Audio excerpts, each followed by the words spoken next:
Bonjour tout le monde, bienvenue à cet épisode inaugural du podcast Solution Corps Esprit. Je m'appelle Valérie Foulem, je suis travailleuse sociale inscrite ici à Solution Corps Esprit.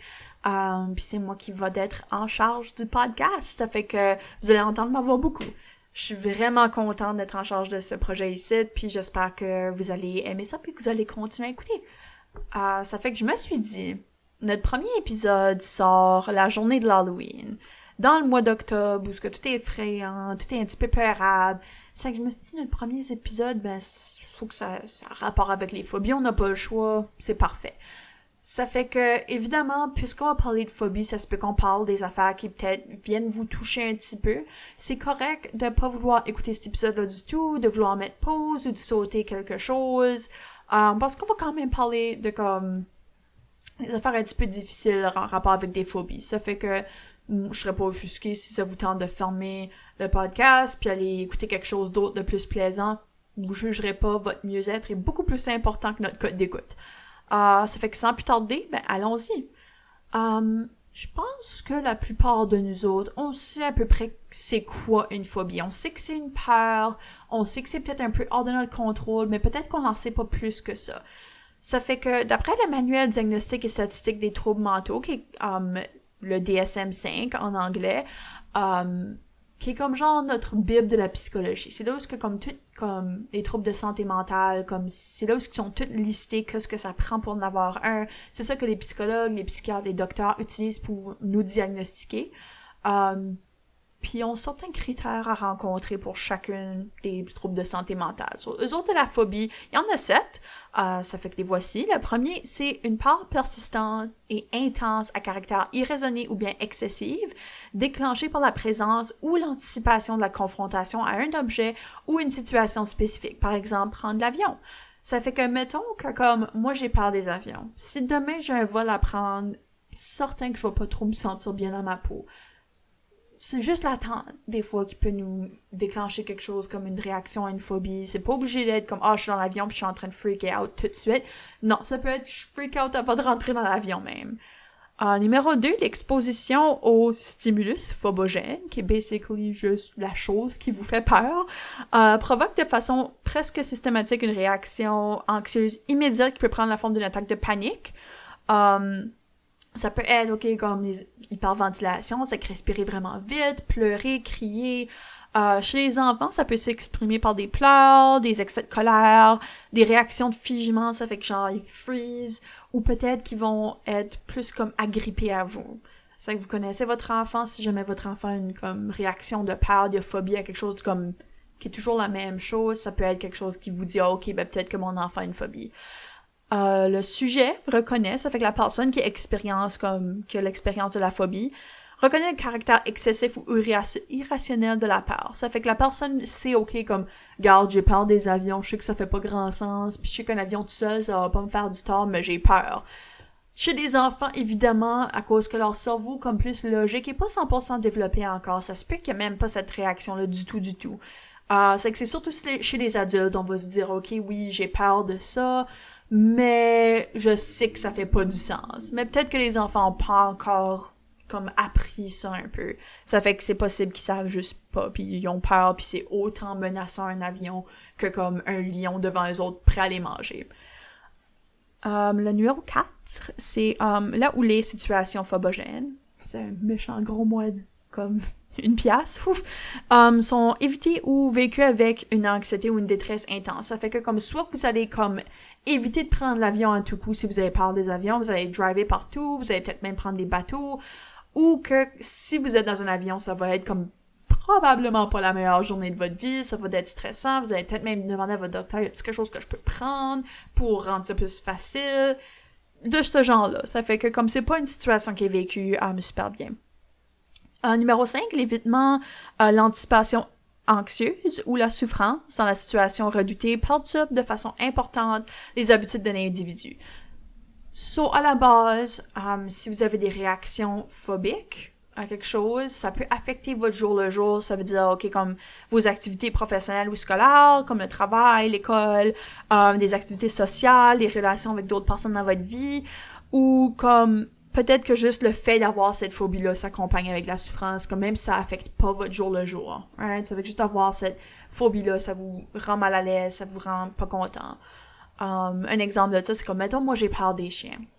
Puis mes amis veulent aller prendre une marche dans le parc, mais je sais qu'il y a un paquet de monde qui prennent des marches avec leurs chiens dans le parc, puis je suis comme, je sais pas, comme, peut-être pas cette fois ici, puis ils arrêtent pas de me demander, puis à chaque fois je dis non, ça nuit à ma relation avec eux, puis ça nuit à mon bonheur parce que je veux aller marcher, je veux aller avoir comme du bon temps avec mes amis, mais je peux pas parce que j'ai peur des chiens. C'est juste un exemple comment est-ce qu'une phobie peut affecter notre vie au jour le jour. Chez 6, ça fait que la 6e chose, ça fait que les individus qui ont des phobies, habituellement la durée, c'est comme de 6 mois à peu près et plus. Ça fait que des fois, on peut peut-être avoir des petites boulines où on a peur de quelque chose pendant un petit bout de temps, mais ça passe.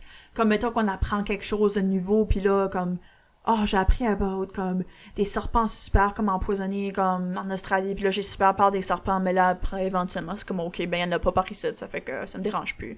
Mais mettons une personne qui aurait une phobie, ça serait constant, ça arrêterait pas. Pendant plus que 6 mois ou 6 mois au minimum.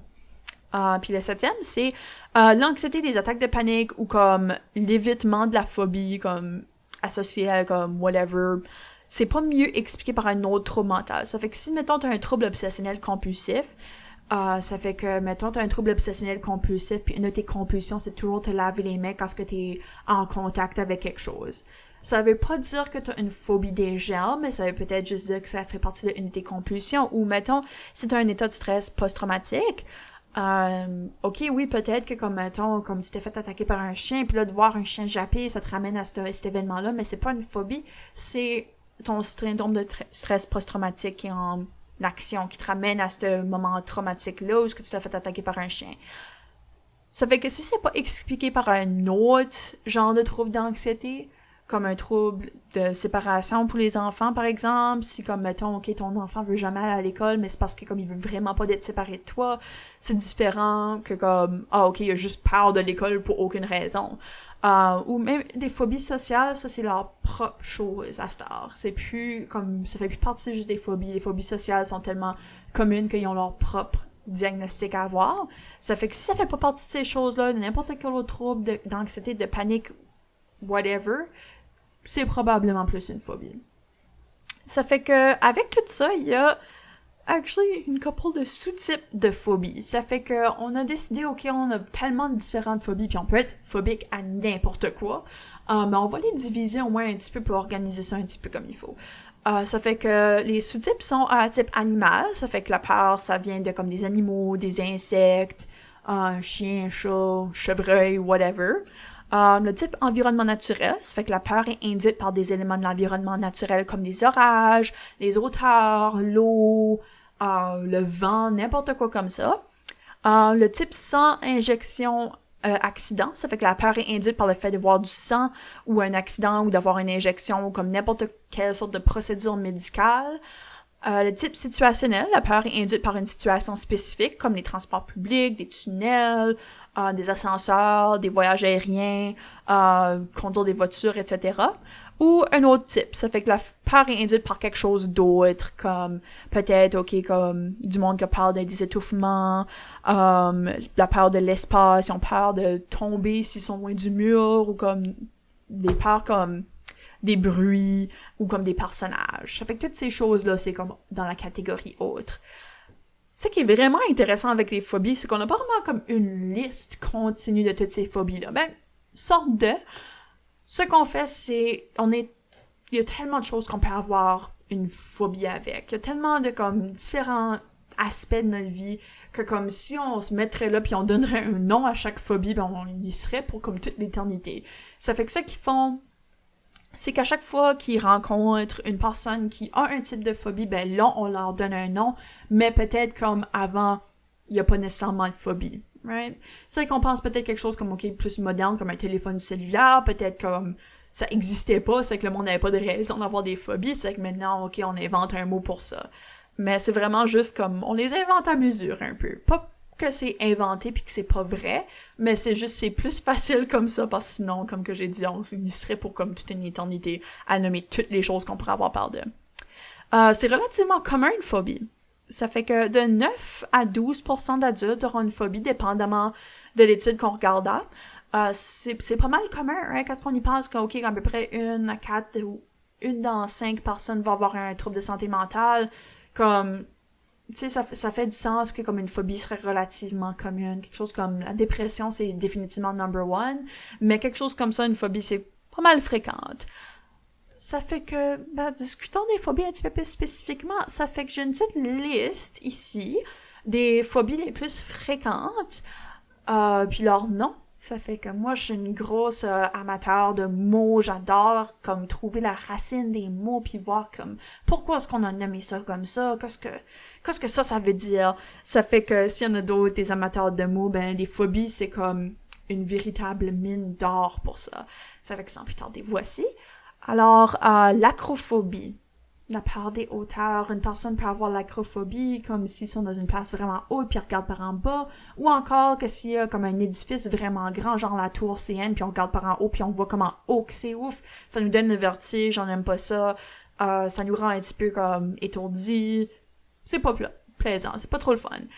L'aérophobie, ça fait que j'en ai parlé un petit peu déjà, mais la peur de voler dans un avion. Puis une chose qui est très intéressante à propos de l'aérophobie, c'est pas juste habituellement la peur d'être dans un avion. Il y a aussi la peur, comme je suis dans un espace pas mal confiné, j'ai pas beaucoup de place, je vais interagir avec beaucoup de monde dans l'aéroport, ça fait que c'est un petit peu comme une phobie sociale. Je vais être en contact avec un paquet de nouveaux gens dans mon voyage, un petit peu une phobie des jambes. C'est beaucoup de choses. Ils disent que comme voler en général, aller en voyage dans un avion, c'est comme une des situations où comme le plus de phobies comme se rencontrent dans le fond. Ça fait que des fois c'est juste le fait d'être dans un avion puis qu'on vole qui nous fait peur, des fois c'est un petit peu plus. Ça dépend de la personne. L'arachnophobie. Alors arachnide, c'est quoi? Une araignée, peur des araignées, peur de ces petites bébêtes là avec 8 pattes puis 8 yeux. L'astraphobie. Alors moi j'ai actually l'opposé d'une phobie de ce site. J'adore ce sujet ici, des éclairs et le tonnerre, j'adore les orages. Mais il y a des gens que ça peut leur faire peur, puis ça fait du sens, c'est un gros bruit, un gros comme flash, ça peut faire des dégâts, c'est un peu peurable à la base, on s'entend. Mais moi je trouve ça super relaxant. Mais si quelqu'un a l'astraphobie, probablement pas. L'autophobie, ça fait que c'est pas la peur des automobiles, mais la peur d'être seul, de se retrouver seul à la maison, ou comme se retrouver seul dans la vie. Il y a des gens que ça les inquiète beaucoup. La claustrophobie, je pense que la plupart des gens savent qu'est-ce que c'est, mais pour ceux qui savent pas, c'est la peur des espaces confinés ou achalandés. Ça veut dire, ok, peut-être que ton espace, comme t'as assez d'espace, mais il y a tellement de monde qu'on se sent comme des sardines, ça peut aussi amener un petit peu de claustrophobie. Ceci est un petit peu intéressante parce que c'est comme une drôle de racine de mots que j'étais pas familière avec. Moi, je trouve ça intéressant en tout cas. Mais la cynophobie, la peur des chiens. Habituellement, on pense canin, caniphobie peut-être. Mais non, cynophobie, peur des chiens. Des fois, ça peut être peurable. Un chien, ça jappe, ça grogne. On sait pas si ça va nous mordre ou pas. Hématophobie, la peur du sang. Fait du sens, encore là. Habituellement, quand on voit du sang, c'est pas parce que c'est une bonne chose. C'est comme, ok, je m'ai fait une blessure, puis je saigne. Ça fait que ça fait un peu du sens. Mais ça ne devrait pas nous rendre super paniqués. Si on a comme une petite coupure au bureau à cause du papier, puis là on saigne un petit peu, puis non, c'est la panique. Là, on voit où est-ce que la phobie peut venir un petit peu handicapante. L'hydrophobie, la peur de l'eau. Peut-être la peur de nager, peut-être la peur de se noyer, peut-être la peur de se faire arroser, toutes sortes d'affaires avec l'hydrophobie. Alors, c'est aussi pas mal commune. L'ophiophobie, ouf, c'est un méchant mot encore là, mais c'est la peur des serpents.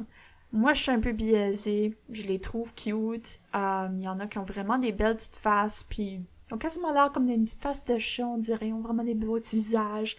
Moi, je les trouve mignons, puis ça fait des excellents compagnons aussi. Ça fait que je suis un peu biaisée. Mais je comprends que c'est peut-être pas pour tout le monde. T'sais, ils bougent d'une façon un petit peu comme bizarre. Ils ont des grosses dents. Ils font... c'est un peu peurable. Celle-ci, la prochaine, j'ai un petit peu anxieuse de la lire. Parce que moi-même, je lis, mais la trypanophobie, la peur des injections, des vaccins, des prises de sang. Moi, c'est surtout les prises de sang. Plus si tant peur que ça des vaccins, mais j'en parlerai un petit peu plus tard. Et finalement, la dernière peur la plus commune, la zoophobie, la peur des animaux, que ce soit menaçant ou pas. Ça fait que n'importe quel animal, chat, chien, cheval, fait pas différent, j'ai peur. Avec tout ça, alors comment est-ce qu'on traite une phobie? Comment est-ce qu'on aide une personne avec une phobie? Premièrement, c'est évident, faut pas juger la personne. On peut avoir une phobie de n'importe quelle sorte, de n'importe quelle origine, ça peut juste arriver à n'importe qui. Ça affecte la vie de la personne, c'est que le but habituellement avec la thérapie d'une personne qui a une phobie, c'est de minimiser les symptômes comme ça que la personne peut vivre mieux. Habituellement, ce que votre conseiller, conseillère, psychologue, travailleur social, whatever, va essayer de faire, c'est de raisonner la peur un petit peu en remplaçant les pensées inutiles avec des pensées plus utiles et positives. Par exemple, si j'ai peur des chiens, ça devrait être utile pour moi de commencer à comprendre, ok, c'est pas tous les chiens qui vont me mordre, puis c'est pas tous les chiens qui vont me grogner après ou me japper après, puis s'ils me grognent puis me jappent après, c'est correct. C'est pas la fin du monde. Ça fait que peut-être quelque chose qui serait utile pour moi si j'ai peur des chiens, c'est de savoir comment agir avec les chiens, comprendre un petit peu leur langage non verbal, puis qu'est-ce que ça veut dire quand est-ce que ses oreilles sont comme à pic, ou comme qu'est-ce que ça veut dire si ils jappent, comme de comprendre un petit peu mieux qu'est-ce qu'un chien fait quand ce qu'il bouge, pourquoi est-ce qu'il essaie de comme me japper après, juste de comprendre un petit peu comme ça fonctionne comment un chien. Peut-être après de savoir un petit peu comment est-ce qu'un chien agit, ben je vais apprendre comment agir avec le chien pour faire comprendre au chien que moi je suis pas une menace, que j'y veux pas de tort, puis savoir comment spotter un chien qui me veut du tort à moi parce qu'il est fâché ou qu'il a peur ou n'importe quelle raison. Peut-être après ça, ben dans ce cas-là, ben je vais commencer à passer du temps à regarder des vidéos de chiens. Puis habituellement, quand on regarde des vidéos de chiens sur Internet, c'est pas des méchantes vidéos qu'on va aller chercher, non. On va aller chercher du stuff qui est cute, qui est mignon, qui est drôle, qui montre comment est-ce qu'un chien, ben c'est pas une grosse menace. Ça fait que c'est ça qu'on essaie de faire, right? OK, on convainc ton cerveau, c'est correct, c'est pas une grosse menace, c'est juste un chien. Regarde, il est en train de pourchasser sa propre queue, je pense pas qu'il veut du tort. C'est qu'on essaie juste de convaincre le cerveau de pas réagir en peur, mais de réagir en joie à la place. Peut-être aussi, éventuellement, si j'ai peur des chiens, je peux demander à un ou une amie à qui ce que je fais confiance, puis à qui ont un chien aussi avec lequel j'ai confiance, pour pouvoir le flatter, puis le tenir dans mes bras, etc. Puis là, peut-être éventuellement, dans ce cas-là, c'est même plus un problème. Je vois un chien, je suis plus en panique, je peux respirer normalement, je peux même le flatter, puis c'est même plus un problème. Ça fait que c'est très important de faire ça lentement, évidemment, mais aussi comme dans le moment, un petit truc que moi je peux vous donner, c'est la détente en temps de crise ou le grounding. J'ai écrit un article là-dessus sur notre blog, ça fait que je vais le mettre dans la description ci-dessous, comme ça que vous pouvez aller le lire à votre joie et votre plaisir. Si ça vous tente de le lire, vous pouvez le lire. Mais essentiellement, ce qu'on essaie de faire avec le grounding, c'est de te ramener dans le moment présent. Maintenant, un petit, juste une petite parenthèse. Évidemment, si le moment présent, c'est votre phobie tout de suite, mettons, ok, j'ai peur des chiens, puis il y a un chien qui me jappe après tout de suite, peut-être que comme le moment présent est peut-être pas la meilleure place à, mettre l'emphase dessus. Peut-être, c'est important de mettre l'emphase sur quelque chose qui est plaisant. Ça fait que c'est ça qu'on essaie de faire avec le grounding. On essaie de rendre ça plaisant. Ça fait que la technique de grounding que moi j'apprends à tous mes clients pas mal, c'est le 5-4-3-2-1. Alors, 5 choses que tu peux voir, 4 choses que tu peux ressentir, 3 choses que tu peux entendre, 2 choses que tu peux sentir avec ton nez, puis 1 chose que tu peux goûter. Alors, t'es pas obligé de faire tout le 5-4-3-2-1, si de regarder alentour puis être comme, ok, je vois les nuages dehors, je vois un arbre, je vois un monsieur qui marche l'autre bord de la rue. Si juste ça, c'est assez, c'est correct. Mais c'est aussi important de voir, ok, comme, quel genre de personne comme moi je suis? Est-ce que je préfère la senteur? Est-ce que comme sentir quelque chose que je trouve qui sent bon, ça m'amène dans un meilleur état d'esprit que de regarder les choses alentour? Est-ce que de ressentir comme une sensation plaisante, comme peut-être comme un porte-clés qui est vraiment doux, comme une belle pierre polie, que j'aime beaucoup, comme une pierre de quartz ou quelque chose comme ça que j'aimerais sentir dans ma main. Comme, c'est important de savoir, OK, comme, qu'est-ce qui est la sensation qui vous amène le plus de bonheur. C'est que, mettons, OK, comme, vous aimez, OK, comme, sentir quelque chose de bon. Peut-être que, comme, vous pouvez amener, comme, une crème à main qui sent bon, ou comme, un petit parfum ou une huile essentielle qui sent bon, juste pour, comme, vous sortir du moment, comme, stressant, ou vous sortir du moment où est-ce que vous voyez votre phobie arriver. Ça peut vous aider. Ou peut-être que c'est le goût. Peut-être pour vous autres, c'est plus comme, j'aime goûter quelque chose. Mais, il y a aussi le fait que, si, mettons, on essaie de, comme, je vais me distraire, mettons, en mangeant de la gomme. Mais ça, c'est pas juste le goût, c'est aussi le toucher, parce qu'en mangeant, tu sais, notre langue, le dent de notre bouche, on ressent la gomme. Peut-être aussi c'est sentir, parce qu'on peut sentir, OK, je sens que ça sent la menthe, puis peut-être si ça vous tente, vous pouvez sortir la gomme puis jouer avec dans vos mains. Peut-être pas, c'est un petit peu dégueulasse, mais il y a plusieurs besoins que ça peut rencontrer, juste une chose. Même chose avec la crème à main, OK, ben ça sent bon, puis ça, comme, tu sais, j'ai une bonne sensation parce que ça rend mes mains douces, puis ça, genre, plus comme une pierre deux coups. Genre, ça fait que ça reste à vous, comme, qu'est-ce que vous avez besoin, qu'est-ce que vous ressentez que c'est meilleur pour, comme, votre bien-être. Ça fait que j'ai promis que j'allais parler un petit peu de trypanophobie. Ça fait que je vais vous parler un petit peu de comment est-ce que moi j'ai extrêmement peur des aiguilles puis des docteurs. Je suis vraiment pas bonne. Je rentre à l'hôpital tout de suite comme c'est un méchant gros pic d'anxiété. Une chose qui m'aide beaucoup, de un, ma très chère maman vient avec moi, et oui, j'ai 27 ans puis maman vient encore à mes injections, mais c'est parce que j'y fais confiance. C'est qu'est-ce qu'il faut que moi je fasse, puis moi je sais que elle va d'être là pour moi. Elle sait que quand ce que l'aiguille rentre, j'ai besoin de quelqu'un pour serrer leur main très fort. Ça fait qu'elle me donne sa main tout de suite, puis je la serre très fort, puis la plupart du temps maintenant, je m'évanouis même plus. C'est très plaisant. Mais reste que, à chaque fois, même si j'évanouis presque même plus, même si je sais ça va bien aller, c'est une phobie, c'est pas rationnel, je vais quand même avoir peur. Puis c'est là où que la phobie rentre en marche. On sait, OK, ça fait même pas si mal que ça, une prise de sang. Après, j'évanouis presque même plus maintenant. C'est presque même plus un problème. Mais par exemple, avant, c'est quand même le même niveau d'anxiété, le même niveau de peur que la première fois que j'ai une prise de sang.